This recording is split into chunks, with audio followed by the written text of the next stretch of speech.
आज आप सुने जगन्नाथ भगवान का खूब सुंदर कथा। एक गांव था। उस गांव में एक पति और पत्नी रहा करते थे, लेकिन वो लोग का कोई संतान नहीं था। हर साल वो दोनों पति पत्नी जगन्नाथ भगवान का मंदिर दर्शन करने जाते थे। एक दिन की बात है, दोनों पति पत्नी जगन्नाथ भगवान को मंदिर दर्शन करने जा रहे थे। रास्ते में बहुत लंबा लाइन था। उसी लाइन में वो दोनों पति पत्नी पड़े हुए थे। उसी भीड़ में 5 चोर था। जो चोर जा रहा था, जगन्नाथ भगवान का मंदिर में बहुत सोना दाना था, उसी को चोरी करने जा रहा था। सुबह से सारे भक्तों जाकर लाइन में खड़े थे, लेकिन भगवान को पास वो लोग नहीं पहुंच पा रहे थे। वो 5 पापी के कारण सभी लोग का कष्ट सहना पड़ा। सभी भक्त कहने लगे कि हम लोग हर साल आते हैं, जगन्नाथ भगवान को दर्शन करते हैं, 2 घंटा में हम लोग मंदिर आ जाते हैं। आज सुबह से आकर हम लोग लाइन में खड़े हैं, लेकिन भगवान का पास नहीं पहुंच पाते हैं। क्या बात है कि हम लोग आज पहुंच नहीं पा रहे हैं। हे जगन्नाथ भगवान, हम लोग से क्या ऐसा भूल हो गया है कि आपको दरवाजा तक हम लोग नहीं पहुंच पाते हैं। सभी भक्त जगन्नाथ भगवान के स्मरण करने लगे कि भगवान, आपका दर्शन के लिए मैं हर साल आता हूँ। आज आपका दर्शन नहीं हो रहा है, आपका दरवाजा तक हम लोग नहीं पहुँच पा रहे हैं। अब तो जगन्नाथ भगवान को, अपना भक्त को दुख देख कर उस 5 चोर का अंधा बना देते हैं। अब 5 चोर उधर घूर घूर करने लगे, इधर घूरे उधर घूरे, लेकिन वो लोग का तो रास्ता नहीं दिख रहा था। अब चोर लोग 5 पीछे पड़ गया। अब 5 चोर पीछे रह गया। अब तो सारे भक्त भगवान को दरवाजा तक पहुंच गया। सभी भक्त कहने लगे कि क्या बात है, अब हम लोग इतना जल्दी भगवान के दरवाजे तक पहुंच गया, अब भगवान से दर्शन भी कर लिया। सभी भक्त लोग जगन्नाथ भगवान को दर्शन किया, पूजा पाठ किया और सभी भक्त अपना अपना घर लौट रहे थे। दोनों पति पत्नी वो भी अपना घर लौट जा रहे थे। रास्ते में जाते जाते देखते हैं कि एक गाछ के भीड़ी वो 5 चोर बैठा है। उनकी आँख से तो कुछ लगता नहीं है कि वो कहीं जा सके। उस औरत अपना पति से कहती है कि ये 5 लोग तो हम लोग के साथ जा रहे थे जगन्नाथ भगवान से दर्शन करने, ये लोग ये गाछ के भीड़ी क्या कर रहे हैं। 5 चोर वो दोनों की बात सुनकर कहने लगे कि भाई, हमें अपना साथ ले चलो, हम लोग का आँख से कुछ नहीं दिख रहा है। हम 5 इसी गाछ के पास सारा रात थे, हम लोग का तो रास्ता नहीं दिखता है कि हम लोग कहीं जा सके, आप मुझे ले चलिए। अब दोनों पति पत्नी कहने लगे वो 5 चोर से कि आप लोग तो हम लोग के साथ जगन्नाथ भगवान के मंदिर जा रहे थे, यहाँ क्यों आप लोग बैठ गए और आप लोग कैसे अंधा हो गए, ये कारण क्या है।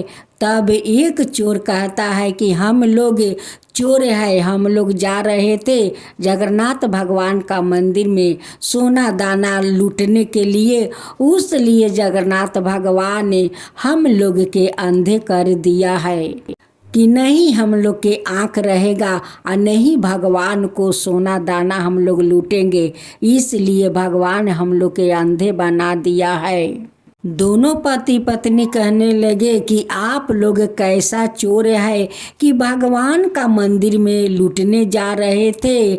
देखिए, सभी लोग भगवान के मंदिर में कुछ ना कुछ मांगने जाते हैं, और आप 5 भगवान का मंदिर लूटने जा रहे थे।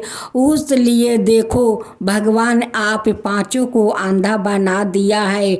उस लिए हम लोग आप लोग के कारण उस रास्ते में उस भीड़ में अटके थे। हम लोग भगवान के पास नहीं जा रहे थे। आप लोग तो पापी है, पाप करने जा रहे थे। आप पापी के साथ साथ उनकी भक्त लोग कितना तकलीफ सहा। अगर आप लोग का भगवान अगर अंधा नहीं बनाते तो हम लोग के शायद भगवान से दर्शन नहीं होता। हम लोग वही लाइन में खड़े रह जाते, लेकिन किसी को भगवान से दर्शन नहीं होता। अब तो पांचों चोर हाथ जोड़कर माफ़ी मांगने लगे कि बहन आप मुझे माफ़ कर दीजिए, भैया आप मुझे माफ़ कर दीजिए, इस पापी को माफ़ कर दीजिए। आज से हम लोग कभी चोरी नहीं करेंगे। दोनों पति पत्नी कहने लगे कि ठीक है, हम दोनों पांचों को उस मंदिर ले जाएंगे। अब भगवान का मंदिर में जाकर वहाँ पर बोलो कि हम लोग कभी चोरी नहीं करेंगे। हे भगवान, हम लोग कभी चोरी नहीं करेंगे, तभी न हम लोग मानेंगे।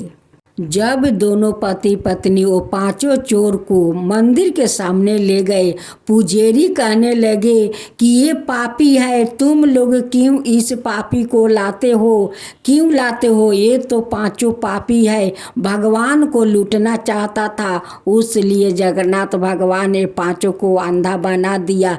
ये लोग का तो कभी माफ़ी नहीं मिलेगा। पांचों चोर भगवान का दरवाजे पर दंडवत प्रणाम करते हैं, पुजारी से माफ़ी मांगते हैं कि हे पुजारी जी हमें माफ़ कर दीजिए, हे महात्मा जी हमें माफ़ कर दीजिए। हम लोग अब ऐसा काम कभी नहीं करेंगे। आज से हम लोग कभी चोरी नहीं करेंगे। आप मुझे माफ़ कर दीजिए। दोनों पति पत्नी हाथ जोड़कर जगन्नाथ भगवान से कहने लगे कि भगवान ये पांचों को माफ़ कर दीजिए, इनकी नैन दे दीजिए, इनकी माफ़ कर दीजिए। अब ये लोग कभी चोरी नहीं करेगा। पांचों चोर उस पुजारी बाबा से कहने लगे कि हे महात्मा जी, आप कोई उपाय बताइए कि हम लोग जो पाप करने आए थे वो पाप से कैसे हम लोग के मुक्ति मिलेगा, उसका उपाय बता दीजिए। पुजारी जी कहते हैं कि उपाय तो है, लेकिन बहुत कठिन है।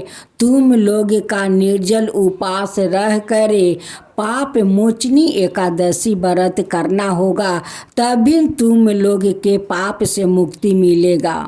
पांचों चोर कहने लगे कि हे पुजारी बाबा, हम लोग के तो पता नहीं है कि पाप मोचनी एकादशी का विधि विधान क्या है, कैसे लोग करते हैं, हम लोग के पता नहीं है।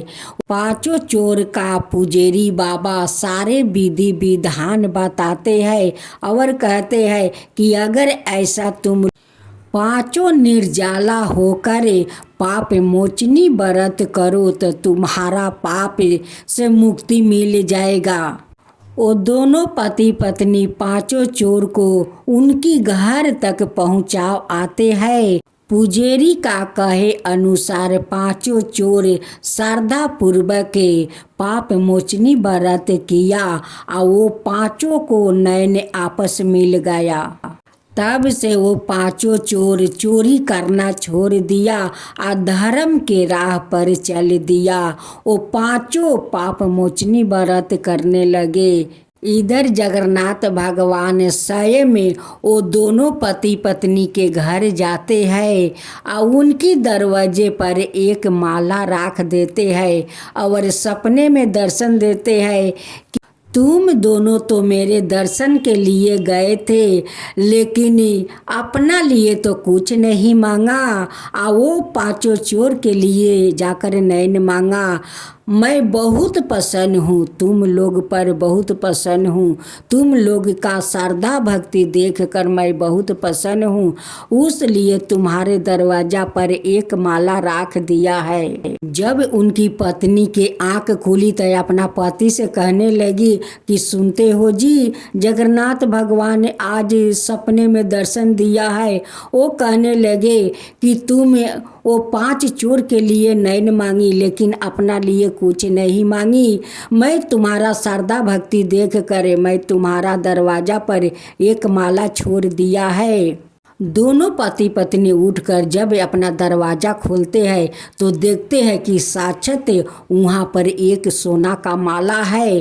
अब तो माला उठाकर ले जाती है और जगन्नाथ भगवान को बहुत बहुत धन्यवाद देती है कि भगवान आप स्वयं आकर अपना माला मेरे दरवाजे पर रख गया। भगवान धन्य है, भगवान धन्य है, आपका महिमा अपरंपार है। हे जगन्नाथ भगवान, आपका महिमा अपरंपार है। कुछ दिन का बाद वो औरत माँ बन जाती है। कहती है कि जगन्नाथ भगवान तो हम लोग पर दया बहुत किया है, छप्पर फाड़ कर दया किया है कि धन घर में भर दिया, मेरा गोद भी भर दिया। हे जगन्नाथ भगवान, जैसे हमारा घर भर दिया वैसे ही सबका ऊपर कृपा कीजिए, सबका ऊपर कृपा कीजिए। हे जगन्नाथ भगवान, जगन्नाथ भगवान की जय हो, जगन्नाथ भगवान की जय हो।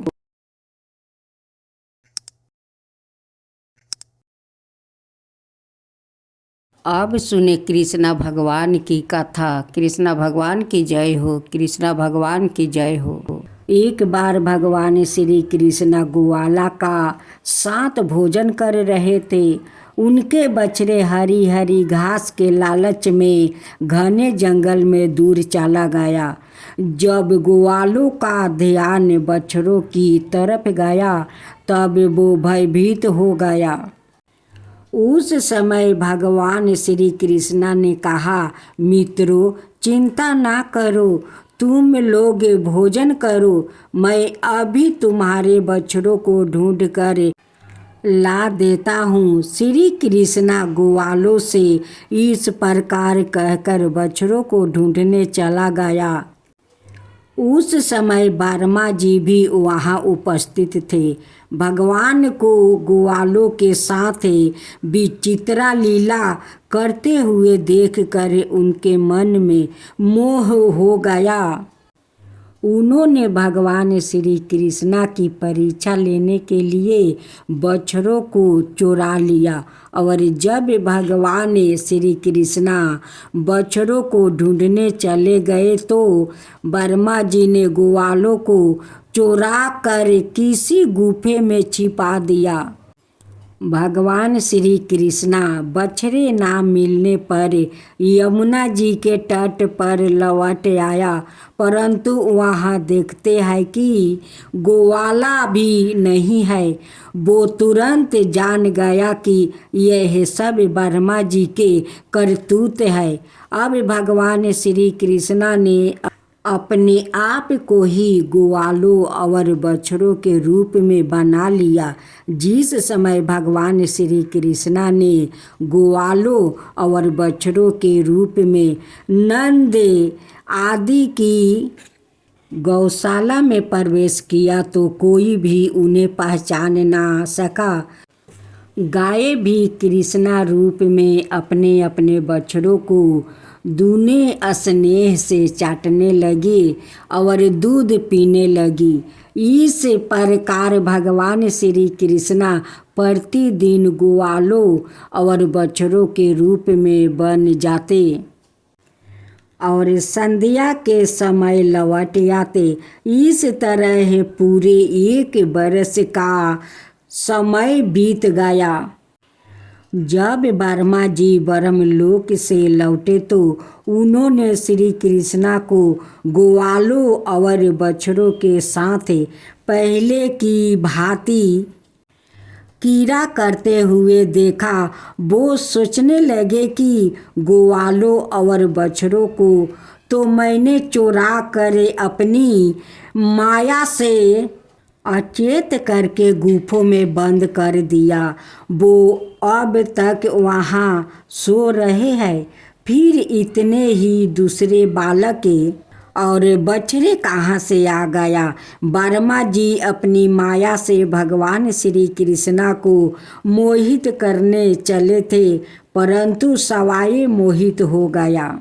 उनके देखते ही देखते सभी ग्वाल बाल और बछड़े श्री कृष्णा के रूप में दिखाई पड़ने लगे। यह अत्यंत आश्चर्य मैं दृश्य देख कर वर्मा जी चकित रह गया। वो भगवान श्री कृष्णा के तेज से निस्तेज होकर मौन रह गए। यद्यपि वर्मा जी समस्त विद्याओं के केंद्र है, फिर भी भगवान श्री कृष्णा को समझने में असमर्थ हो गए। उनकी आंखें मूंद गई। भगवान श्री कृष्णा ने वर्मा जी के असमर्थता को देखकर अपनी माया का पर्दा हटा लिया। तब जाकर वर्मा जी को ब्रह्म ज्ञान हुआ। वर्मा जी ने देखा कि भगवान श्री कृष्णा जैसे पहले ग्वाल बालों और बछड़ों को ढूंढ रहे थे, वैसे आज भी ढूंढ रहे हैं। वो अपने हंस पर से कूद पड़े और भगवान श्री कृष्णा के चरणों में दंड की तरह गिर पड़े।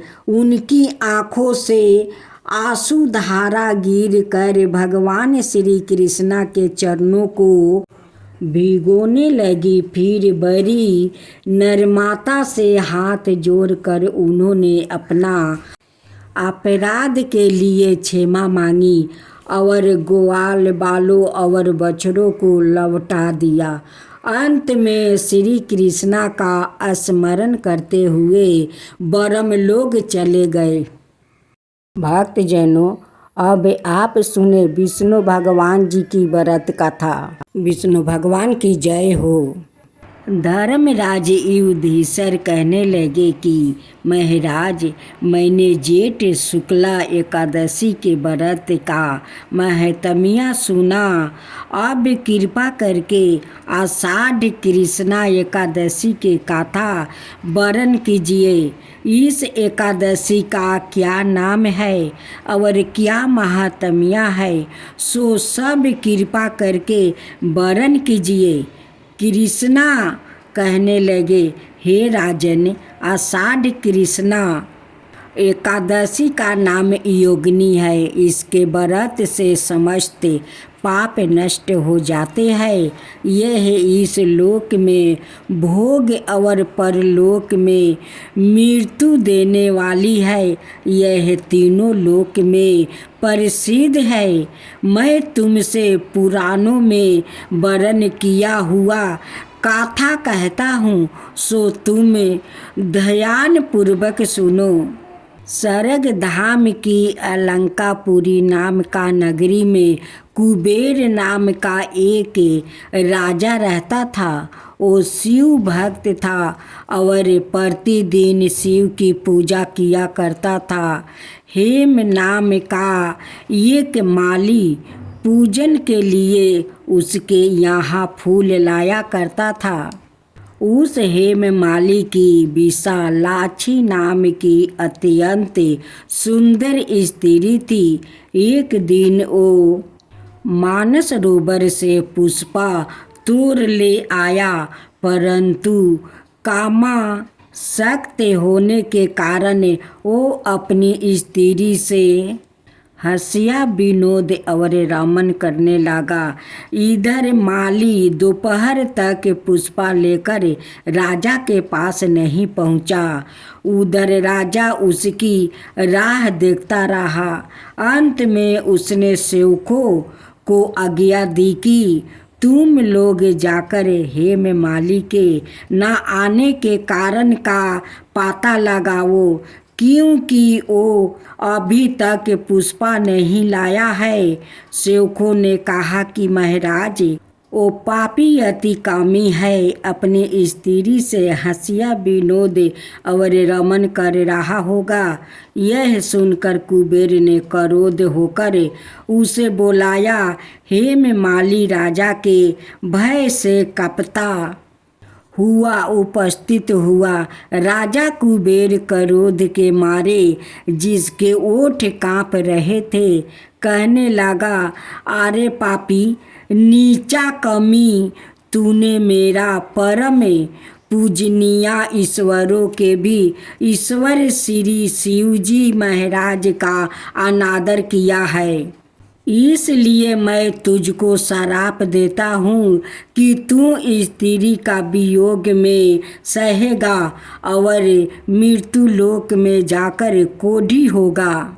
कुबेर के श्राप से हेममाली का स्वर्ग से पतन हो गया और वो उसी क्षण पृथ्वी पर गिर गया।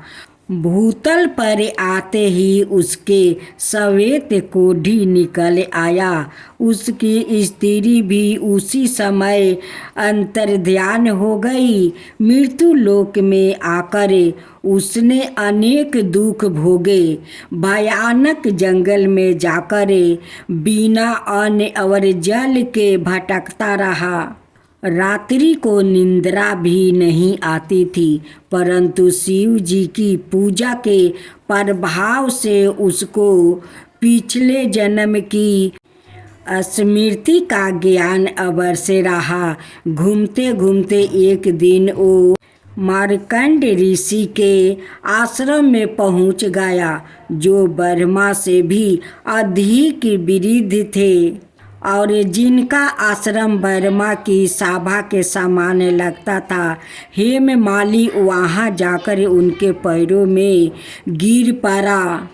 उसको देखकर मार्कंड जी बोले कि तूने ऐसा कौन सा पाप किया है जिसके प्रभाव से तू कोढ़ी होकर महान दुख भोग रहा है।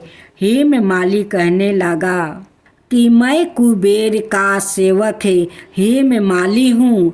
मैं राजा की पूजा के लिए नित्य प्रति पुष्पा लाया करता था। एक दिन मुझे अपनी स्त्री के साथ विहार करते देर हो गई और दोपहर तक पुष्पा लेकर नहीं पहुंच सका, तो उन्होंने मुझे श्राप दे दिया कि तुझे स्त्री का वियोग होगा और मृत्यु लोक में जाकर कोढ़ी बनकर दुख भोगेगा। इसी श्राप से मैं कोढ़ी होकर अत्यंत दुख भोग रहा हूँ। अतः आप कोई ऐसा उपाय बताइए जिससे मेरा यह दुख दूर हो जाए। इस पर मार्कंड ऋषि बोले कि तूने मेरा सम्मुख चूंकि सत्य वचन कहा है, इसलिए मैं तेरा उद्धार के लिए एक व्रत बताता हूँ। यदि तू आषाढ़ मास के कृष्णा पक्ष की योगिनी नाम की एकादशी का विधि पूर्वक व्रत करेगा तो तेरा सब पाप नष्ट हो जाएगा। यह सुनकर हेममाली ने अत्यंत प्रसन्न होकर मुनि को दंडवत प्रणाम किया। मुनि ने उसको अत्यंत स्नेह के साथ उठाया। हेममाली ने मुनि के कथा अनुसार विधि पूर्वक योगिनी एकादशी का व्रत किया और इसके प्रभाव से अपने पूर्ण स्वरूप में आकर अपनी स्त्री के साथ विहार करने लगा। हे राजन, यह योगिनी एकादशी का व्रत 88,000 ब्राह्मणों को भोजन कराने के बराबर फल देता है। इसके व्रत से समस्त पाप दूर हो जाते हैं और अंत में स्वर्ग की प्राप्ति होती। तो साथियों, जो पौधा का हम लोग जल देते हैं वही पौधा हम लोग का घर का शुद्ध और पवित्र रखती है। जिस घर में तुलसी रहती है उस घर में बीमारी नहीं आती है। साथियों, आप लोग की जानते हैं कि तुलसी का बिना विष्णु भगवान भोजन ग्रहण नहीं करते हैं। एक दिन गणेश जी के पत्नी गणेश से पूछती है कि प्रभु, इस तुलसी में साहूकार रोज जल क्यों देते हैं?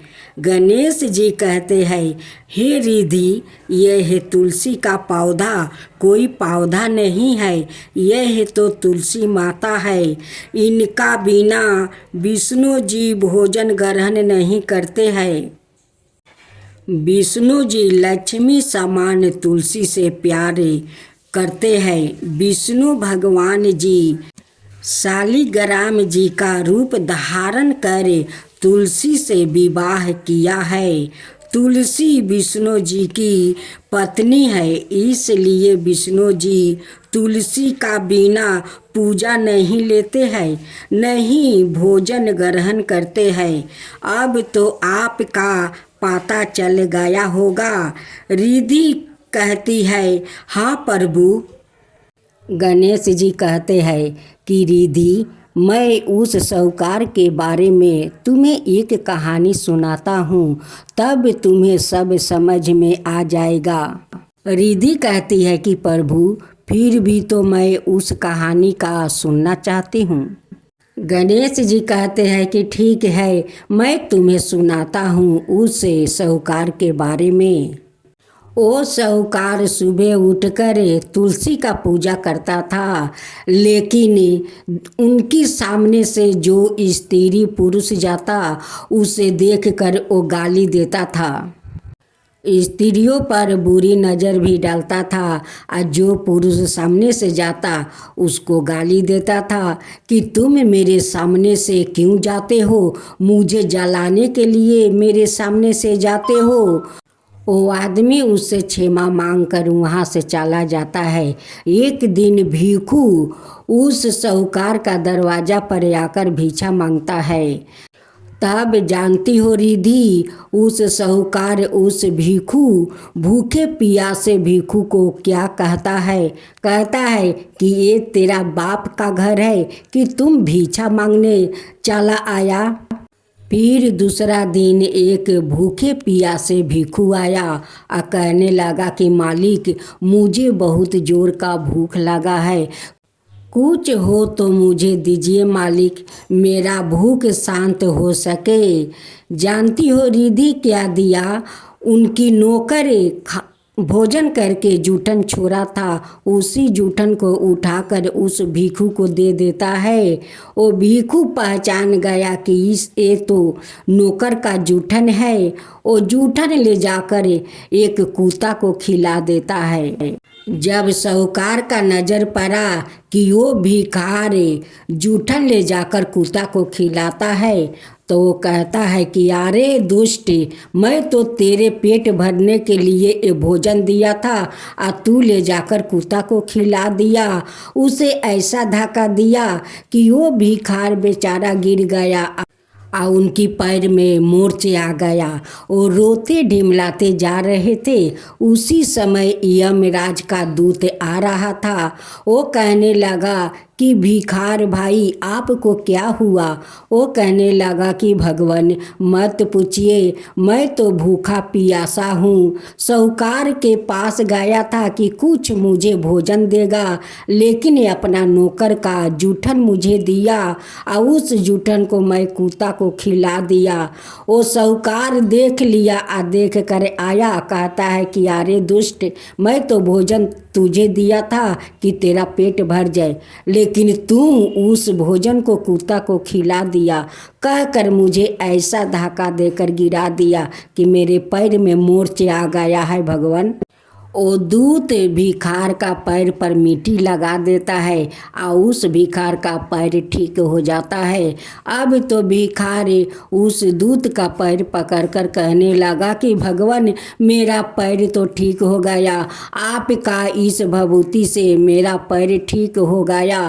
तब दूत कहता है, उस भिखू पर दूत का दया आ जाता है और दूत उसे कुछ मोहर देता है कि जाओ, आज से तुम भिखा मत करो, जाओ, इस मोहर से तुम कुछ व्यापारी अपना खोल लो, तुम्हारा कभी भिक्षा मांगना नहीं पड़ेगा। कह कर दूत उस साहूकार के पास जाते हैं और साहूकार को प्राण जबरदस्ती हर करे वो लेकर जाता है। अब तो साहूकार कहने लगा कि मैं तुम्हारा साथ नहीं जाऊंगा, मुझे क्यों तुम ले जा रहे हो? दूत उनकी बात नहीं सुनते हैं। कांटे झरिया ऊपर से छिछराते हुए घिसेटते हुए ले जाते हैं। कहते हैं कि यारे पापी, तू इसी लायक है, इसी कांटे के ऊपर तुझे घिसेटते मैं परलोक ले जाऊंगा। तू तो पापी है, अधर्मी है, कुकर्मी है, तू ना जाने कितना पाप किया है। पापी लोग का इस झरिया और कांटे के ऊपर से ले जाना बनता है, और तुझे ऐसे ही घिसेटते इस कांटे के ऊपर से ले जाऊंगा। दूत कहते हैं कि तेरा हिसाब किताब तो चंद्रगुप्त करेंगे, और तेरा हिसाब किताब चंद्रगुप्त के पास है। तुझे वही पर जो कहना है वही पर कहना। दूत साहूकार का चंद्रगुप्त के पास ले जाते हैं और कहते हैं कि भगवान, ये तो पापी है, इसका आप ही हिसाब किताब करिए।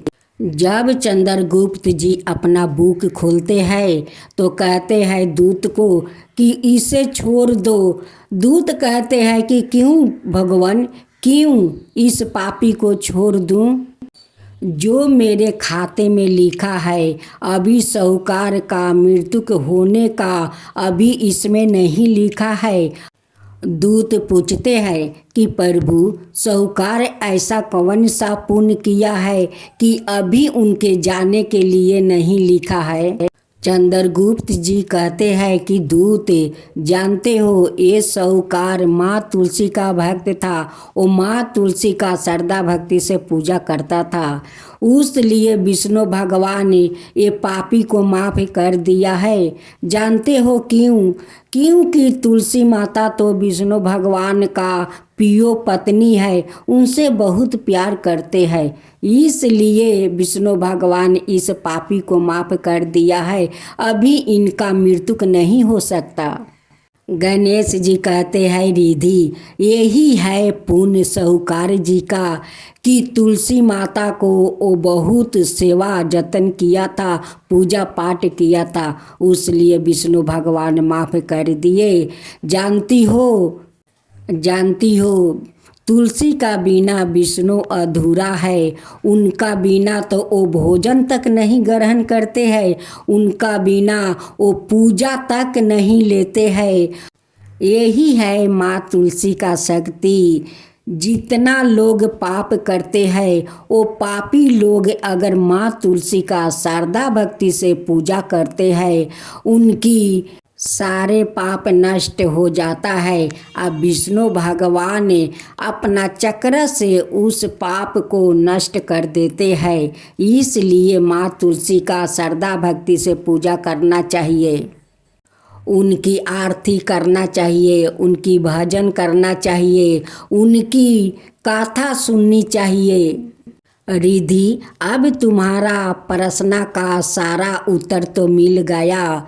कहती है कि हाँ प्रभु, सारा उत्तर मिल गया। मैं समझ गई कि विष्णु भगवान के लिए माँ तुलसी कितना प्रिय है, उनकी बिना तो विष्णु भगवान अधूरे हैं। सभी मनुष्य को विष्णु भगवान को पूजा करे तो तुलसी दल डाल कर उन्हें भोग लगाए। जय श्री राम, जय श्री राम। एक बार की बात है, बीना बजाते हुए नारद मुनि भगवान श्री राम के द्वार पर पहुँचे। नारायण नारायण। नारद जी ने देखा कि द्वार पर हनुमान जी पहरा दे रहे हैं। हनुमान जी ने पूछा, नारद मुनि कहाँ जा रहे हो? नारद जी बोले, मैं प्रभु से मिलने आया हूँ। नारद जी ने हनुमान जी से पूछा, प्रभु इस समय क्या कर रहे हैं?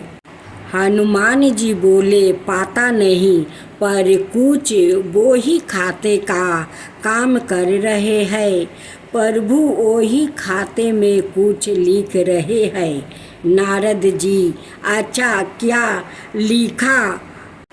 कर रहे हैं? हनुमान जी बोले, मुझे पता नहीं मुनिवर, आप खुद ही देख आना।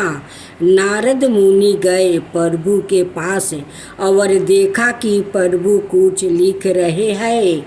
नारद जी बोले, प्रभु आप वही खाते का काम कर रहे हैं, यह काम तो किसी मुनीब को दे दीजिए। प्रभु बोले, नहीं नारद, मेरा काम मुझे ही करना पड़ता है, यह काम मैं किसी और को नहीं सौंप सकता। नारद जी, अच्छा प्रभु जी ऐसा क्या काम कर रहे हैं? ऐसा आप इस बही खाते में क्या लिख रहे हो? प्रभु बोले, तुम क्या करोगे देख कर जाने दो। नारद जी बोले, नहीं प्रभु, बताइए ऐसा आप इस बही खाते में क्या लिखते हैं?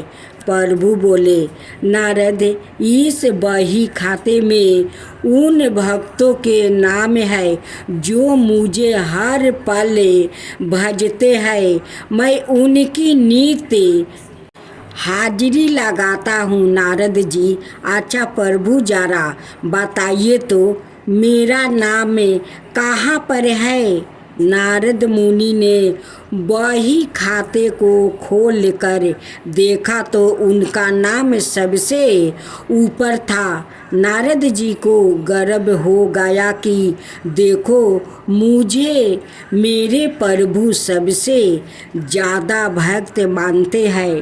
पर नारद जी ने देखा कि हनुमान जी का नाम उस बही खाते में कहीं भी नहीं है। नारद जी सोचने लगे कि हनुमान जी तो प्रभु श्री राम जी के खास भक्त है, फिर उनका नाम इस बही खाते में क्यों नहीं है? क्या प्रभु जी उनको भुला गए हैं?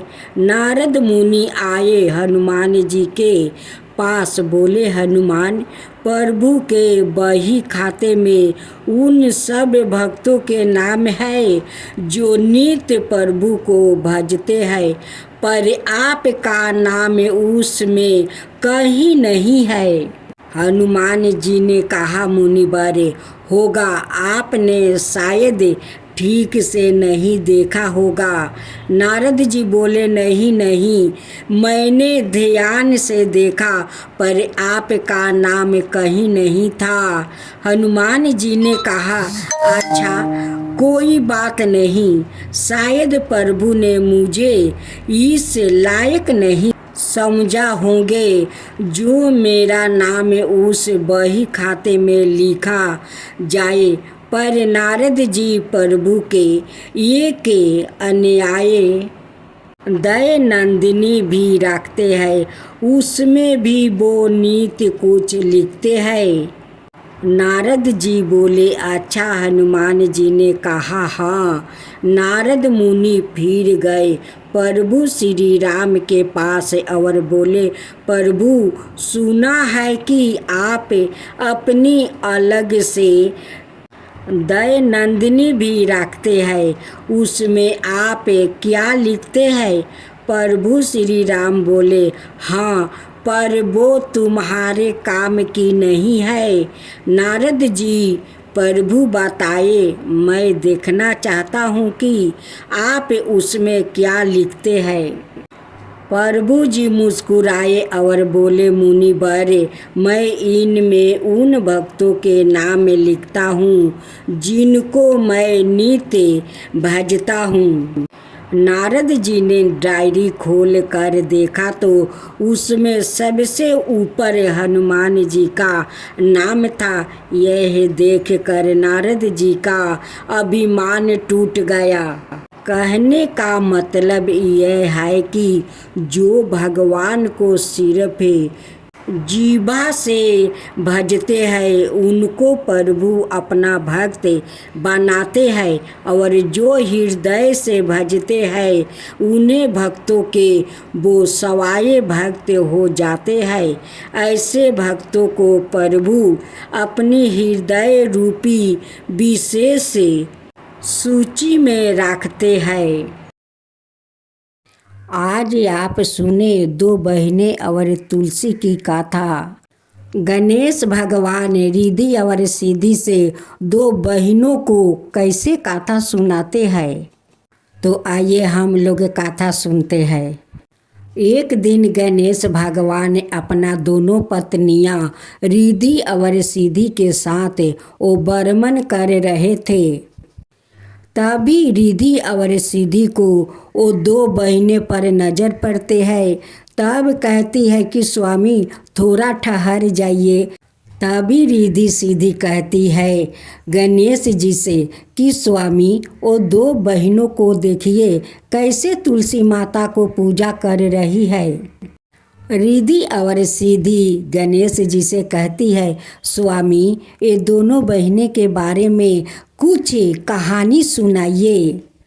गणेश जी कहते हैं कि ठीक है, तुम लोग को ये दोनों बहनें के बारे में कथा सुनाता हूँ। ये दोनों लड़कियों को तुम लोग देख रही हो, ये दोनों लड़की सेठ जी का बेटी है। बड़ी बहन के नाम है सीता और छोटी बहन के नाम है गीता। सीता बहुत श्रद्धालु और पूजा पाठ में श्रद्धा भक्ति रखती है। सीता सुबह उठकर अपना घर आंगन को सारा काम खत्म कर लेती है। स्नान करके तुलसी माता को श्रद्धा भक्ति से पूजा करती है। गीता सोकर उठती है, नहीं हाथ पैर धोती है, नहीं अपना कपड़ा बदलती है, वैसे ही जाकर तुलसी में जल ढाल देती है। कभी कभी तो गीता एक हाथ से कुछ खा रही है और दूसरे हाथ से तुलसी में जल ढाल रही है, क्योंकि गीता का पूजा पाठ में तो मन नहीं था और नहीं वो करना चाहती थी। उनकी पिताजी कहते हैं कि दोनों बहनें मिलकर तुलसी का सेवा करो। गीता अपना पिताजी के दिखावा के लिए करती है या जाकर कहती है कि पिताजी मैं तुलसी का पूजा कर लिया। देखते देखते सेठ जी के दोनों बेटी बड़ी हो जाती है। एक दिन सेठ जी अपना दोनों बेटी के लिए घर बार ढूंढने जाते हैं और ढूंढ कर वो दोनों बेटी को शादी कर देते हैं। दोनों अपना अपना ससुराल चली जाती है। सीता अपना ससुराल में सारे घर को संभाल लेती है, पूजा पाठ करती है, सास ससुर को सेवा करती है, अपना पति को सेवा करती है। लेकिन गीता अपना ससुराल में नहीं सास ससुर के सेवा करती है और नहीं कोई भगवान को ठीक से पूजा करती है। वो करती है तुलसी को तो नहीं स्नान करती है, नहीं कपड़ा बदलती है। वो जैसे रहती है वैसे ही जाकर तुलसी में जल ढाल देती है। एक दिन तुलसी माता गीता का हरकत देख कर गीता का सारा संपत्ति नष्ट कर देती है, क्योंकि गीता ऐसी हरकत कर रही थी। एक हाथ जल देती है तो दूसरे हाथ से वो पाता छीर छीर कर खा लेती है। अपना जूठा हाथ जाकर तुलसी का मंदिर के पास धो लेती है। इसीलिए उनकी सारा धन नष्ट हो जाता है। एक दिन उनकी सास ससुर गीता का हरकत देखकर घर से निकाल देते हैं। कहते हैं कि जब से तू आई है मेरा सारा धन नष्ट हो गया, मेरा धन बिला गया। तू तो कुलच्छनी है, नहीं धर्म से पूजा पाठ करती है और नहीं घर के ठीक से काम करती है। तेरे कारण मेरा सारा धन नष्ट हो गया। तुझे मैं अब एक पल अपना घर में नहीं रखूंगी। तू चला जा, अपना महके चला जा। गीता रोती बिलखती अपना महके आ रही थी। उसी समय उनकी बड़ी बहन सीता और उनकी पति वो भी महके आ रहे थे। सीता अपनी गीता बहन को हालत देखकर बहुत दुखी हो जाती है और पूछती है कि बहन गीता, तुम्हारा क्या हुआ कि तुम्हारा ऐसा हालत हुई है। गीता अपनी बड़ी बहन को कुछ नहीं बताती है। सीता समझ जाती है कि ये तो मैके में थी तो जैसे तैसे माँ तुलसी का मंदिर में जाकर जल देती थी, उसी कारण इनकी ऐसा हालत हुई है। सीता अपनी छोटी बहन गीता को अपना घर ले जाती है, वो महके नहीं जाती है क्योंकि गीता का ये हालत देखकर पिताजी उदास हो जाएंगे, उसलिए सीता अपना घर लेकर चली जाती है। गीता को समझा बुझाकर कुछ धन देती है या धन देकर जाकर उनकी ससुराल में गीता को छोड़ आती है। उनकी सास ससुर को बुझा देती है कि अब ऐसा कभी वो नहीं करेगी, अब धर्म पालन करेगी। अब तो गीता अपना ससुराल में जाकर सास ससुर का सेवा करने लगी, तुलसी माता का पूजा करने लगी, विष्णु भगवान का पूजा करने लगी। अब बहुत धर्म निष्ठा से वो पूजा पाठ करने लगी, अपना सास ससुर को सेवा करने लगी। तुलसी माता गीता का श्रद्धा भक्ति देखकर उन पर प्रसन्न हो जाती है और उनकी सारे संपत्ति धन लौटा देती है। गीता उस समय माँ तुलसी का पूजा कर रही थी, उसी समय माँ तुलसी उन्हें दर्शन देती है। माँ तुलसी गीता से कहती है कि देखो बेटी, कभी भगवान को पूजा करो तो अच्छे से नहा धोआकर स्वच्छ हो जाओ, तब तुलसी माता का पूजा करो। कोई भगवान को पूजा करो तो नहा धोआकर स्वच्छ होकर पूजा करो। जो मनुष्य धर्म पूर्वक तुलसी माता का पूजा करते हैं, विष्णु भगवान का पूजा करते हैं, उन पर माँ तुलसी प्रसन्न होती है, विष्णु भगवान भी प्रसन्न होते हैं और उनकी सारे इच्छा पूर्ण कर देते हैं। गणेश भगवान रिद्धि और सिद्धि से कहते हैं कि रिद्धि सिद्धि ये दोनों बहनों को देखी माँ तुलसी का कैसे श्रद्धा भक्ति से पूजा करने लगी। उनकी बड़ी बहन अपना छोटी बहन को कितना अच्छा से समझा बुझाकर उनकी ससुराल में जाकर दियाती है और वो जाकर अपना ससुराल में अच्छे से सास ससुर को सेवा करती है, माँ तुलसी का पूजा करती है और माँ तुलसी उस गीता पर प्रसन्न होकर उनकी सारे धन लौटा देती है। यही है माँ तुलसी और दो बहनें की कहानी। एक कहानी को समझी। रिद्धि सिद्धि कहती है कि हाँ स्वामी, मैं समझ गई। माँ तुलसी सारा देश दुनिया का घर घर में बास लेती है। यही माँ तुलसी का कहानी है। जय माँ तुलसी, जय माँ तुलसी।